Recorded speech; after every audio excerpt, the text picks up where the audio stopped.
Beautiful, beautiful goal. Marquer un beau but comme ça dans un gros match, c'est toujours plaisant. On a envie d'en mettre tous les matchs. Mais voilà, ça arrive une fois de temps en temps, il faut en profiter. Si tu fermes les yeux, tu peux nous le raconter? Ouais, même si je ferme pas les yeux, je peux te raconter, hein, pas de problème. Non, j'ai reçu la balle au milieu du terrain. Au début, je vois que je suis tout seul. Donc le seul truc à faire, c'est soit je joue derrière, ou soit j'essaie un truc fou, je vais tout seul. Et voilà, c'est ce que j'ai essayé.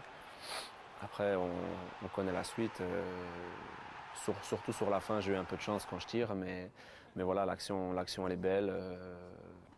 Voilà, dans mon style. Tu le classes où dans ton top 10 des plus beaux buts de ta carrière? C'est l'un des plus beaux, je pense. C'est l'un des plus beaux. Il est dans le top 3, c'est sûr. Dans le top 3, carrément. Ouais. Non, parce que c'est dans un gros match, c'est pour ça qu'il est dans le top 3. Alors il y a une caractéristique dans ce but, quelque chose qui fait partie vraiment de ton jeu, c'est le dribble. En quoi ce geste est si particulier dans ton jeu, Eden? Raconte-nous. Bah, pour moi, c'est la base du foot. C'est la base du foot. C'est grâce à ça que j'ai regardé les premiers matchs. C'est parce que je voyais des gens qui driblaient.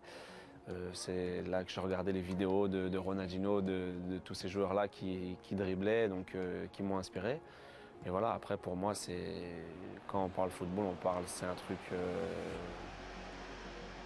qu'on a envie de faire, que les gens, quand ils voient à la télé, ils ont envie de regarder. C'est comme si on va voir un spectacle. Ils doivent voir quelque chose de bien. Et le dribble, ça fait partie du foot. Donc voilà, moi c'est. Après, il ne faut pas toujours dribbler, bien évidemment, parce qu'après on est fatigué ou des fois on fait des mauvais choix. Il faut faire les bons choix, il faut dribbler au bon moment. Et voilà, c'est ça qu'on essaie de faire. Sur un terrain de foot, tu préfères quoi? Tu préfères dribbler un joueur ou marquer un but? Je préfère dribbler et marquer après. C'est mieux. Mais non, après, un but c'est spécial. Après, c'est le match, c'est 6-0 que tu mets le 7e. Ça sert à rien des fois. Que quand tu dribbles, c'est mieux. Donc voilà, ça dépend des moments. Qu'est-ce que ça te procure sur le terrain de dribbler un adversaire, d'entendre la foule se lever avec des hauts, des... Ouais, ça procure de l'émotion. Je pense que quand on fait un geste au milieu du terrain, que tout le monde se lève, que tu entends les « Oh, Eden », voilà, ça fait plaisir. C'est ce que, comme je dis avant, on a envie de faire ça plus souvent. Malheureusement, maintenant, les défenseurs ils sont costauds, les équipes elles sont bien regroupées, donc c'est pas toujours facile. Mais en tout cas, moi, c'est mon style de jeu, c'est ma personnalité, c'est comme ça que je suis et voilà, je ne changerai pas.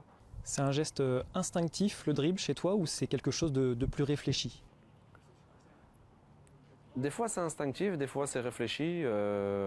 Voilà, des fois, quand ça se passe vraiment très vite, on n'a pas le temps de réfléchir. Parce que si tu réfléchis trop, tu perds le ballon.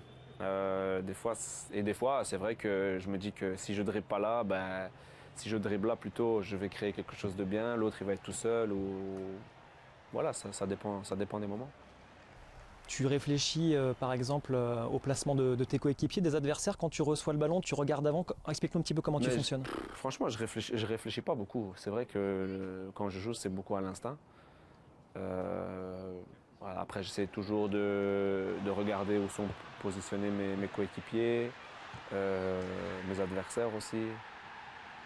Voilà, mais après, c'est plus quand je reçois le ballon, quelque chose d'instinct, où j'ai fait la passe, où je dribble. Voilà, ça vient à la seconde près. Et ton dribble préféré, c'est lequel? Le petit pont, il est beau. Le petit pont, j'aime bien. Ouais, le petit pont, c'est pas mal. Faire passer le ballon par derrière toi aussi, c'est plus compliqué pendant un match? Ouais, je préfère franchement le petit pont. C'est par plus avec mon gabarit et tout. Les gens, des fois les défenseurs, ils ont des grandes jambes. Donc moi qui suis petit, c'est mieux, c'est plus facile. Tu fais partie des meilleurs dribbleurs justement en Europe au niveau stats. Quel est le joueur selon toi qui peut te concurrencer? Quel est le dribbleur qui t'impressionne aujourd'hui? Il y en a pas qu'un. Je pense qu'il y en a plusieurs. Je pense Messi c'est le plus fort parce que son dribble il amène toujours quelque chose. Voilà, quand il dribble, il fait pas beaucoup de passements de jambes, mais bon, quand il dribble, ça amène toujours un but, ça amène toujours une passe, ça crée des espaces. Voilà, après il y a Neymar qui est plus le côté fun. Des fois ça sert pas à grand chose, mais il fait pour le show. Mais voilà, c'est pour ça qu'on regarde le foot, nous spectateurs. C'est ce qu'on a envie de voir. On a envie de voir ça tous les matchs, quoi. Alors quel dribbleur te fait le plus rêver ou t'impressionne le plus quand tu regardes un match? Quand j'étais plus petit, c'était Robinho. Robinho, parce qu'il était petit, il n'était pas musclé, il passait entre tout le monde. Après, il y a eu Ronaldinho aussi. Mais non, franchement, maintenant, c'est Messi, parce que même s'il ne fait pas beaucoup de gestes techniques, mais ce qu'il fait, c'est impressionnant. Est-ce que tu prends exemple justement sur ces joueurs-là? Est-ce que tu t'es inspiré d'eux? Ouais, je prenais exemple. Quand j'étais petit, quand j'étais au centre de formation à Lille, je regardais beaucoup de vidéos. Quand on était entre amis et tout, on regardait beaucoup de vidéos, notamment de Robinho, de Ronaldinho. Et voilà, maintenant après, je regarde plus parce que je suis passé à un âge où j'arrête de regarder les vidéos. Mais voilà, j'aime bien regarder de temps en temps les matchs.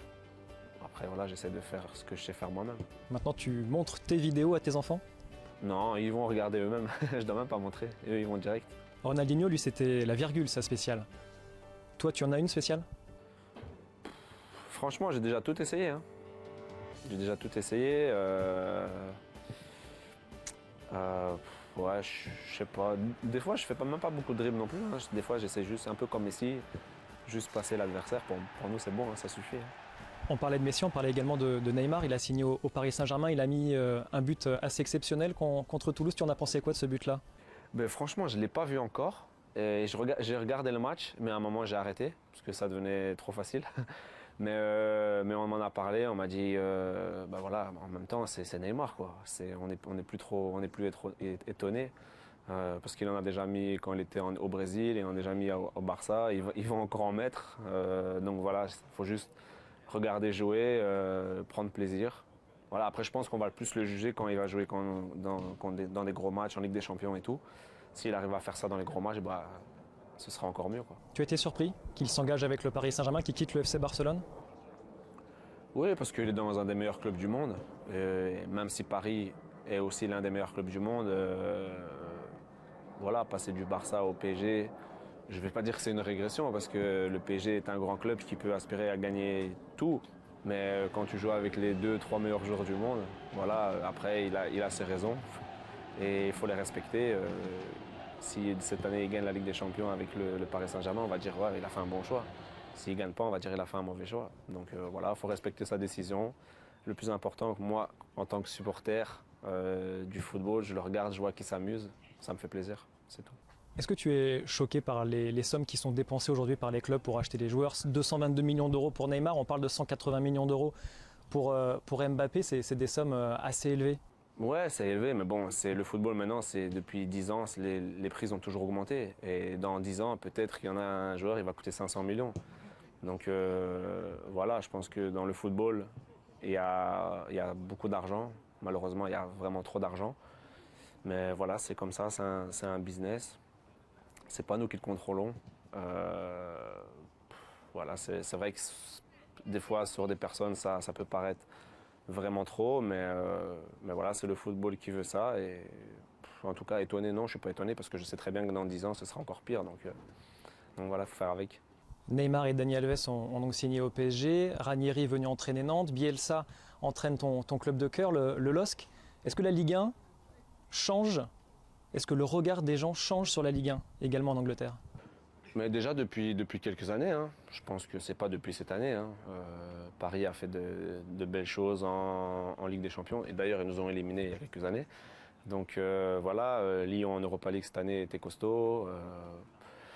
Voilà, il y a des grandes équipes. Même moi quand j'étais là il y a 6 ans, c'était un beau championnat. Hein, franchement, alors ce sera toujours un peu moins médiatisé que le championnat anglais, que le championnat espagnol. Pourquoi ça, je sais pas. Mais en tout cas, c'est bien, c'est que les stars, elles ont envie d'aller dans le championnat de Ligue 1. Maintenant, j'attends juste que les stars ils viennent dans le championnat belge. Ce serait bien pour moi. mais voilà, non, moi, j'ai toujours regardé la Ligue 1, je regarderai toujours la Ligue 1. Et c'est bien d'avoir des joueurs comme ça qui viennent. Quand tu vois ce qui s'y passe, ça peut donner une idée de revenir un jour, pas tout de suite, mais un jour. Mais j'ai déjà dit, hein, franchement, on ne sait pas ce qui se passe. Mais moi, si je dois revenir, moi, je reviens à Lille. Moi, je l'ai toujours dit. Parce que Lille, c'est mon club. Voilà, après... J'ai encore une carrière à faire, j'ai encore quelques années devant moi. Pour l'instant, je suis à Chelsea, on ne sait pas où ça mènera plus tard, mais moi, si je dois revenir, je reviendrai à Lille. Voilà. Même avec Marcelo Bielsa? Ah, ça, on verra bien. non, mais Bielsa, c'est un grand entraîneur. Je pense que voilà, il a des méthodes à lui. Mais s'ils gagnent les matchs, on va oublier comment elles sont. J'ai compté à Chelsea hein, et ces méthodes, elles sont aussi pas faciles. Mais on gagne, donc voilà, on s'adapte. Qu'est-ce que tu veux dire par pas facile, les méthodes de ton coach Antonio Conte? Ben, c'est quelqu'un qui bosse beaucoup, c'est pas toujours facile à l'entraînement, c'est beaucoup d'heures d'entraînement. Mais voilà, ça, sur le terrain, ça porte ses fruits. Sur le terrain, on est bon, on a gagné l'année dernière. Donc voilà, on voit que c'est la clé du succès, que c'est le travail. Beaucoup de tactique, 3 fois par semaine, nous disait N'Golo Kanté. Ouais, il y a beaucoup de tactique. C'est pas toujours plaisant hein, en tant qu'attaquant, parce que tu dois toujours courir, défendre et tout. Mais au moins, après, quand tu es là le week-end, tu sais exactement, tu peux même fermer les yeux et jouer. Voilà, c'est ça qui est bien. Et du coup, tu as progressé à son contact, j'imagine, tactiquement? Obligé. Même après une semaine, j'avais progressé tactiquement avec lui, je crois. Mais voilà, je pense qu'il a démontré, même pas juste à Chelsea, mais à la Juve, en Italie, que c'était un grand entraîneur. Et je pense qu'il a encore de belles années devant lui. Voilà.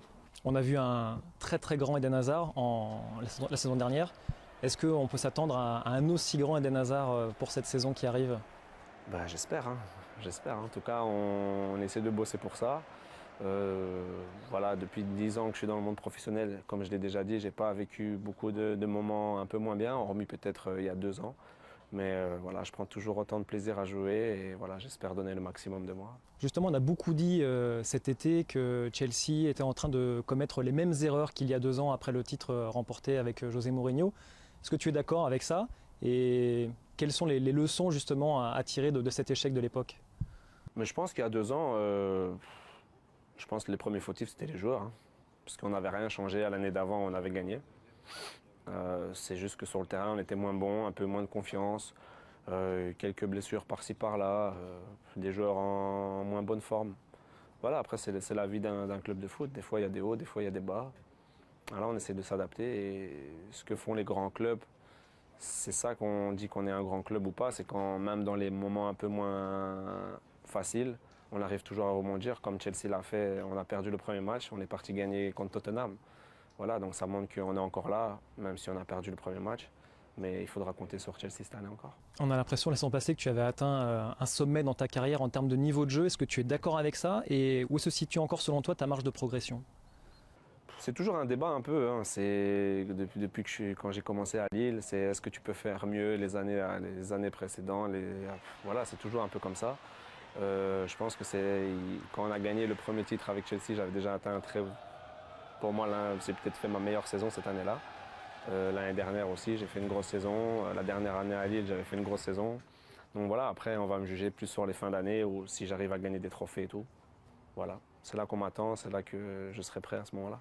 Donc ça veut dire que c'est au printemps que ça se joue maintenant pour toi, pour passer un cap, c'est être décisif dans les grands matchs de Ligue des Champions notamment, j'imagine. Voilà, la Ligue des Champions, c'est un truc qui me manque.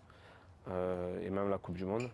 Voilà, on a des belles échéances à venir. Donc on va bien travailler cette année pour être prêt pour la fin de saison parce que c'est là que les trophées se gagnent. Ça veut dire qu'on n'a pas encore tout vu d'Eden Hazard? Ah, on a déjà vu pas mal, mais je pense qu'on peut voir encore un peu.